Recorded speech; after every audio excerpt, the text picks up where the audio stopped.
नमस्कार विद्यार्थी मित्रांनो. रिलायबल स्पर्धा परीक्षा केंद्राच्या या ऑनलाईन प्लॅटफॉर्मवरती तुमचं सर्वांचं पुनश्च एकदा स्वागत. विद्यार्थी मित्रांनो, महाराष्ट्र मंत्रिमंडळाचा एक निर्णय झाला आहे आणि तो आहे आरक्षणासंदर्भातला. म्हणजे नोकऱ्यांमधलं जे आरक्षण आहे त्याचा जो आपण कॅटेगरीचा किंवा ओपनमधून जो कट ऑफ लागायचा त्याबद्दलचा एक महत्त्वाचा निर्णय लागलेला आहे. त्या निर्णयाचं संपूर्ण जी माहिती आहे ती माहिती आपण ह्या व्हिडिओच्या माध्यमातून बघणार आहे.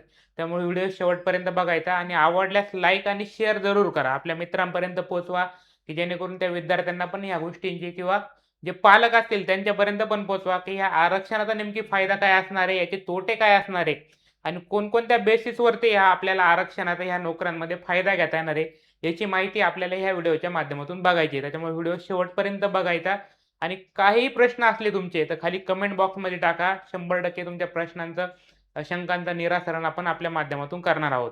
तर आपण जो जी-आर आलेला आहे तो बघूया. त्याच्यामध्ये त्यांनी स्पष्ट उल्लेख केलेला आहे, की स्पर्धा परीक्षांसाठी राखीव प्रवर्गासाठीच्या सवलती घेतलेल्या खुल्या जागेवरील दावा अमान्य करता येणार आहे. म्हणजे जर तुम्ही कॅटेगरीमधून तुम्ही ॲप्लिकेशन केलं असेल आणि त्या कोणत्या-कोणत्या बेसिसवर म्हणजे कोणत्या-कोणत्या बेसवर तुम्ही लाभ घेतला आणि त्याचा लाभ नंतर कसा मिळणार आहे किंवा न मिळणार आहे, ह्या गोष्टीचा मागोवा किंवा ह्या गोष्टीची माहिती आपण ह्या व्हिडिओच्या माध्यमातून बघणार आहे. आता हा जो निर्णय आहे हा केंद्र शासनाच्या धर्तीवरती आणि गुजरात सरकारच्या धर्तीवरती महाराष्ट्र शासनाने घेतलेला आहे. याच्या संदर्भामध्ये कोर्टामध्ये केस दाखल झालेली होती. कोर्टामध्ये त्याचा खटला चालू होता.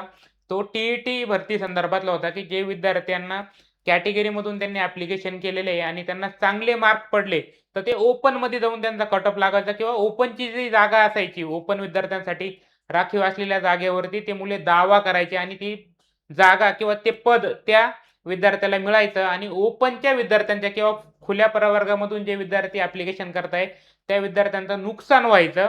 तर अशा पद्धतीचा हा सर्व खटला कोर्टामध्ये चालू होता आणि कोर्टाने महाराष्ट्र शासनाला आदेश दिले होते किंवा सूचना दिल्या होत्या, की बाबा तुम्ही याच्यावरती काहीतरी तोडगा काढा आणि त्या तोडगा काढण्याचाच एक प्रयत्न या मंत्रिमंडळाच्या निर्णयामधून आपल्याला दिसतोय. तो आपण कशा पद्धतीने पुढे या सगळ्या गोष्टी असणार आहे, हे आपण आपल्या पुढच्या स्लाईडच्या माध्यमातून बघणार आहोत. ह्याच्यामध्ये प्रामुख्याने जे स्पर्धा परीक्षेचा जर विचार केला आपण, त्याच्यामध्ये एम-पी-सी असेल, सरळ सेवा असेल, टी-ए-टी असेल, पोलीस भरती असेल, कुठल्या पण एक्झाम असेल, त्या एक्झाममध्ये आता प्रोसेस काय असणार आहे? पुढे चालून ह्या बदलानुसार नवीन भरती प्रक्रिया कशी राबवली जाणार? याचा आरक्षणाचा लाभ विद्यार्थ्यांना कसा मिळणार? या सगळ्या गोष्टींचं बारीक पद्धतीने विश्लेषण आपण या व्हिडिओच्या माध्यमातून बघणार आहे. बरोबर? त्याच्यामुळं आता याच्यामध्ये पहिला जो पार्ट असायचा विद्यार्थी मित्रांनो, पहिलं कसं असायचं ते अगोदर तुम्हाला क्लिअर करतो. यामध्ये पहिलं आपण एखाद्या कॅटेगरीमधून फॉर्म भरतोय. फॉर्म भरल्यानंतर आपण त्याची एक एक्झाम दिली किंवा पूर्व परीक्षा दिली किंवा मुख्य परीक्षा दिली. बरोबर? त्याच्यात आपण पास आउट झालो. फायनलचे जे मार्क्स आहे आपल्याला, ते जर ओपन कॅटेगरी म्हणजे जर मार्क्स आपल्या कॅटेगरीचा जो कट ऑफ लागला आहे, सपोज ओबीसी कॅटेगरी आहे, ओबीसीचा कट ऑफ लागला आहे 50 मार्क आणि जर ओपनचा कॅटेगरीचा कट ऑफ लागला आहे 52 मार्क आणि जर एखाद्या विद्यार्थ्याला 52च्या प्लस मार्क असतील आणि त्यांनी ॲप्लिकेशन ऑलरेडी एखाद्या कॅटेगरीमध्ये ओबीसी मधून केलं असेल, एससी मधून केलं असेल, एसटी मधून केलं असेल आणि त्याला ओपनपेक्षा जास्त मार्क म्हणजे जे ओपनचा विद्यार्थी त्याच्यापेक्षा कट ऑफ पेक्षा जास्त मार्क मिळाले असेल, तर कॅटेगरीच्या विद्यार्थ्याला ओपनची जागा मिळायची. म्हणजे तुम्ही जरी आरक्षणाचा लाभ घेतला असेल, तरी पण तुम्हाला ओपनची जागा मिळायची आणि जे ओपनचे विद्यार्थी असायचे मग त्यांना त्याच्यात अडचणी यायच्या. या सगळ्या गोष्टींचा तो कोर्टामध्ये मॅटर चालू होता. आता याच्यात बदल काय होणार आहे? जर तुम्ही याच्यामध्ये त्यांनी डिक्लेअर केले, की नियुक्ती आरक्षित प्रवर्गातील उमेदवारांच्या नियुक्तीबाबत महत्त्वाची माहिती. नियुक्ती त्यांच्या राखीव प्रवर्गातच केली जाईल. म्हणजे कसं आहे याच्यामध्ये कोणत्या गोष्टीचा तुम्हाला लाभ घ्यायचा आहे, फॉर्म भरताना, ॲप्लिकेशन करताना कोणत्या काळजी घ्यायच्या आणि त्याच्यातून आपल्याला काय निष्पन्न होणार आहे, हे आपण बघणार आहोत. यामध्ये जर तुम्ही फॉर्म एखाद्या कॅटेगरीमध्ये भरताय आणि त्याच्यामध्ये तुम्ही वयाची सवलत घेताय. म्हणजे कसं ओपनच्या विद्यार्थ्यांसाठी आपण बघितलं 38 वर्षापर्यंत वयाची अट असते आणि कॅटेगरीचे विद्यार्थी 43 वर्षापर्यंत तो फॉर्म भरू शकता किंवा त्याला अप्लाय करू शकता. जर एखाद्या विद्यार्थ्याने वयाचा जी अट असते किंवा वयाची जी सवलत असते, ती सवलत घेऊन जर फॉर्म भरला, लक्षात घ्या, वयाची जी शिथिलता आहे किंवा वयामध्ये जी सवलत दिली जाते, त्याचा लाभ घेऊन जर फॉर्म भरला, तर तुम्हाला ओपनची जागा मिळणार नाहीये आता. बरोबर? त्याच्यामुळे तुम्ही कुठल्याही आरक्षणाच्या कोणत्याही टप्प्यावरती लाभ घेतला तर तुम्हाला ओपनची जागा किंवा ओपन कॅटेगरीमध्ये जाऊन तुम्हाला कट ऑफ तुमचा लागणार नाही. तुमच्याच कॅटेगरीमधून तुमचा रिझल्ट लागणार आहे. त्यामुळे ही महत्त्वाचा बदल आहे. दुसरा जो आहे ती अनुभवाची अट होती, की बाबा काही ओपन कॅटेगरीसाठी अनुभव नसायचा. काही कॅटेगरीसाठी जर अनुभव असेल तुमच्याकडे तर त्या अनुभवाच्या विद्यार्थ्यांना प्राधान्य दिलं जायचं. काय दिलं जायचं? प्राधान्य दिलं जायचं आणि त्या अनुभवाच्या बेसवरती त्या विद्यार्थ्यांची निवड व्हायची आणि ते विद्यार्थी ओपन कॅटेगरीमध्ये जाऊन त्या पदाचा किंवा त्या प्रवर्गाचा फायदा घ्यायचा. तो आता घेता येणार नाही तुम्हाला जर तुम्ही अनुभवाच्या अटीचा लाभ घेतला असेल. कॅटेगरीमधून त्याची सवलत घेतली असेल तर तुम्हाला ओपन कॅटेगरीमध्ये जाऊन जागा मिळणार नाही.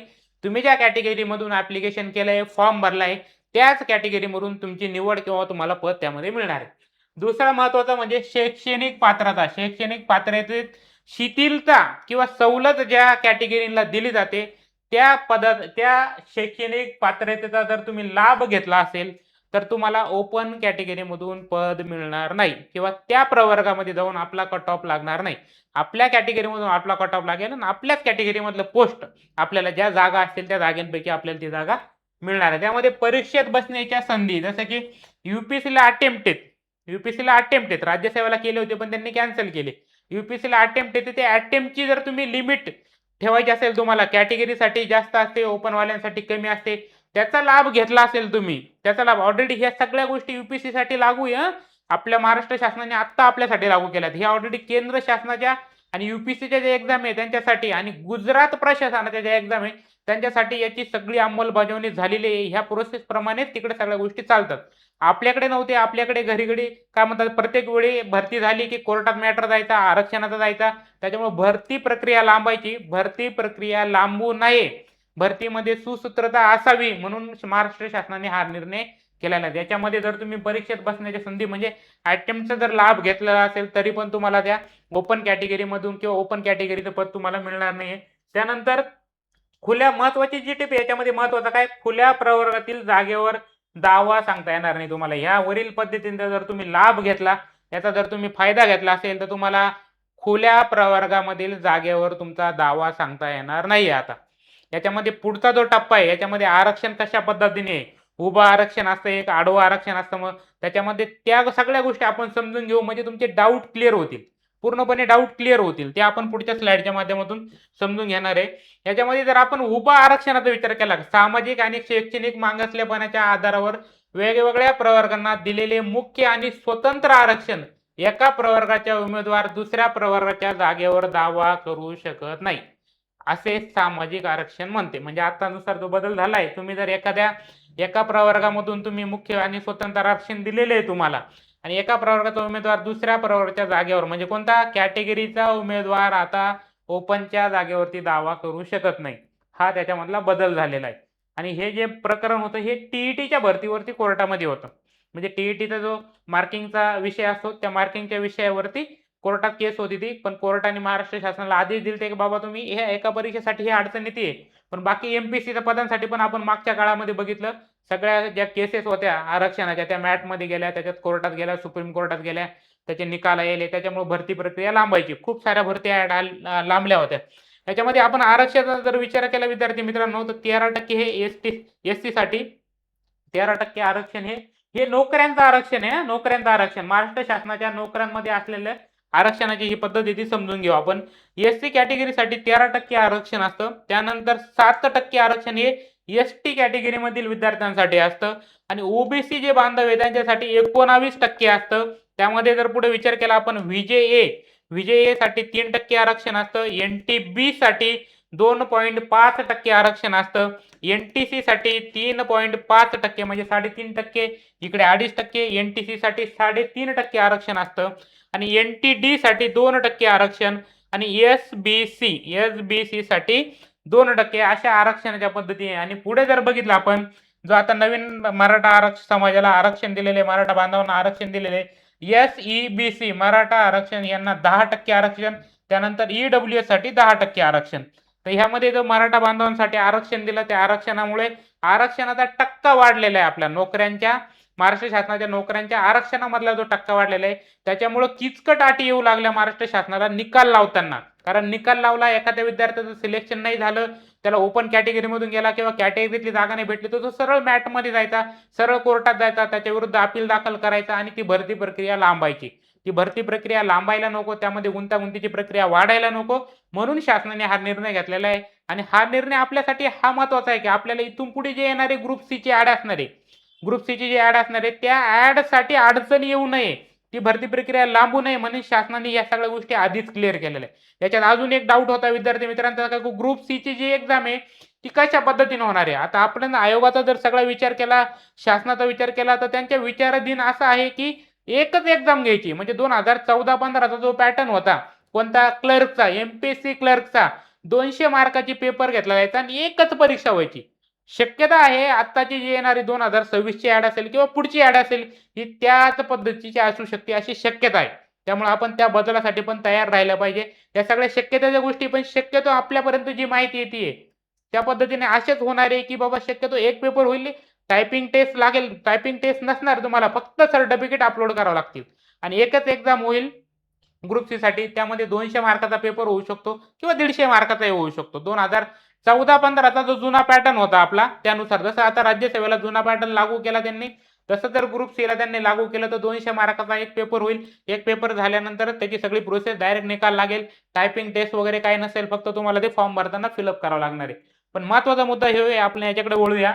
यामध्ये उभं आरक्षण आणि आडवं आरक्षण या दोन पद्धती असतात. याच्यामध्ये जे उभं आरक्षण आहे याच्यामध्ये जे असतं त्याच्यामध्ये महिलांना 30% आरक्षण असतं, दिव्यांग बांधव जे आहे आपण त्यांना 4% असतं आणि खेळाडूंना 5% असतं. याच्यामध्ये प्लस एक मुद्दा राहिलेला आहे, याच्यामध्ये माजी सैनिक जे आहे, एक मिनिट, याच्यामध्ये माजी सैनिकांसाठी पण जागा राखीव असतात. तर माजी सैनिकांसाठी पण काही जागा राखीव असतात, त्यांना सुद्धा याच्यामध्ये सूट असते, बरोबर.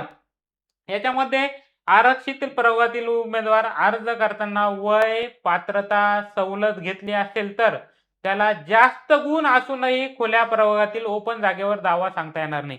सगळ्यात महत्त्वाचा मुद्दा मी तुम्हाला काय म्हटलो, आरक्षणाचा उमेदवारांनी अर्ज करताना, ऍप्लिकेशन करताना जर तुम्ही वयाचा, पात्रता, सवलत घेतली असेल तर तुम्हाला जास्त गुण असू नये, म्हणजे तुम्हाला तुमच्या कॅटेगरीपेक्षा काय म्हणतात ओपन पेक्षा जरी ओपनचं जेवढं मेरिट लागलं आणि तुमच्या कॅटेगरीज कमी लागलं, ओपनच्या मेरिट एवढे जरी मार्क्स असले तुम्हाला, तरी पण आता ओपन मध्ये जाता येणार नाही. तुम्हाला तुमच्याच कॅटेगरीमध्ये तुमचा कट ऑफ लागलेला आणि तुमच्याच कॅटेगरीमधले जे पद येते तुम्हाला मिळणार आहे. त्याच्यामुळे वय, पात्रता, सवलत घेतली असेल तर त्यांना जास्त गुण असूनही खुल्या प्रवर्गातील ओपन जागेवर दावा सांगता येणार नाही. या गोष्टी आता इथे क्लिअर झाल्या तुमच्या. त्याच्यामुळे आपल्या मनातल्या ज्या शंका होत्या की कशा पद्धतीने असणार आहे, काय असणार आहे, या सगळ्या गोष्टींचा आता पहिले जर आपण याच्यात ढोबळ मनाने जर समजून घ्यायचं तर एखाद्या विद्यार्थ्याचं पहिले काय व्हायचं तुम्हाला एक समजून सांगतो मी, एक मिनिट. पहिले काय व्हायचं तुमचं, एक मिनिट, पहिले सपोज एखादा ओबीसी विद्यार्थी आहे, त्यांचा कट ऑफ लागला ओबीसीचा सपोज 52 लागला आणि ओपनचा कट ऑफ लागला सपोज तुमचा 55 लागला, बरोबर.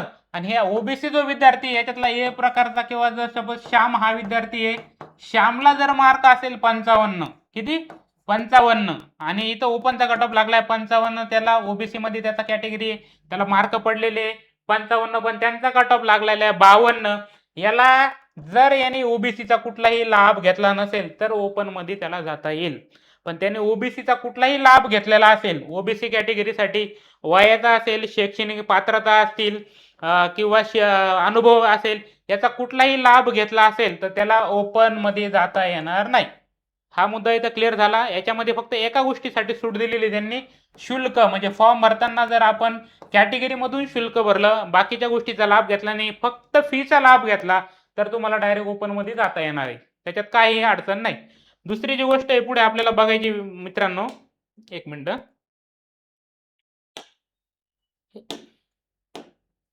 हा, तर ह्या पद्धतीने हे आता तुमच्या लक्षात आलं असेल असं धरू तुम्ही. त्यानंतर राखीव प्रवर्गातून अर्ज केलेल्या उमेदवारांना खुल्या प्रवर्गातून नियुक्ती मिळण्याचा मार्ग मोकळा. कसा मिळणार आहे, ज्या उमेदवारांनी राखीव प्रवर्गातून म्हणजे SC, ST, OBC, SEBC, EWS इत्यादी अर्ज व परीक्षा शुल्क भरले आहे. काय म्हटलं मी तुम्हाला, अर्ज भरलाय, अर्ज केलाय, ऍप्लिकेशन केलंय, फक्त फीचा लाभ घेतलाय, फक्त शुल्काचा लाभ घेतलाय, परंतु वयोमर्यादा सूट, गुण सवलत किंवा आरक्षणाचा इतर कोणताही विशिष्ट लाभ घेतलेला नाही. ही गोष्ट अंडरलाईन करून घ्यायची. कोणती, वयोमर्यादेची सूट, गुणांची सवलत किंवा आरक्षणाचा इतर कोणताही विशिष्ट लाभ घेतलेला नसेल तर त्या विद्यार्थ्यांना त्यांना खुल्या प्रवर्गातून नियुक्ती मिळण्याचा मार्ग मोकळा आहे. लक्षात आलं. या गोष्टी लक्षात ठेवायच्या, लाभ कोणता घ्यायचा आणि घ्यायचा कोणता नाही, या गोष्टी क्लिअर आल्या तर ह्या जी आरचं तुम्हाला पूर्ण विश्लेषण करता येतं. त्याच्यामुळे बारीक गोष्टींचं बघायचं आणि जर ते गुणवत्तेच्या आधारे खुल्या प्रवर्गातून गुणवत्ता यादीत पात्र ठरत असतील तर, बरोबर हेच बोललो तुम्हाला मी, हाच मुद्दा आहे. जर तुमचं ह्या गोष्टींचा तुम्ही लाभ घेतला नसेल, कोणत्या गोष्टींचा, वयोमर्यादेची सूट, गुणांची सवलत, त्याच्यानंतर अनुभवाची अट, या गोष्टींचा जर तुम्ही फायदा घेतला नसेल आणि जर तुमची गुणवत्तेच्या आधारे खुल्या प्रवर्गातून गुणवत्ता यादीमध्ये जर तुम्ही पात्र ठरत असाल तर तुम्ही खुल्या प्रवर्गातून सुद्धा तुम्हाला नियुक्ती मिळू शकते. खुल्या प्रवर्गातून म्हणजे ओपन कॅटेगरीमधून पण तुम्हाला पद मिळू शकतं. पण ते ह्या गोष्टींचा जर तुम्ही लाभ घेतलेला नसेल तर. या गोष्टी क्लिअर झालेल्या आहेत. त्याच्यामुळं ह्या बदलासाठी आपण तयार राहायचंय. तुम्ही अभ्यास करा, टेन्शन घेऊ नका. या गोष्टी चालतच राहणार आहे. आपण आपल्या अभ्यासाच्या जोरावरती आपल्याला 100% पोस्ट मिळणार आहे. त्यामुळे येणाऱ्या परीक्षांसाठी किंवा जे परीक्षेचे आता तुम्ही फॉर्म भरलेले आहेत त्याचा संपूर्ण खूप डिटेल्समध्ये अभ्यास करा आणि परीक्षेला समोर जा. बस थांबूया. धन्यवाद.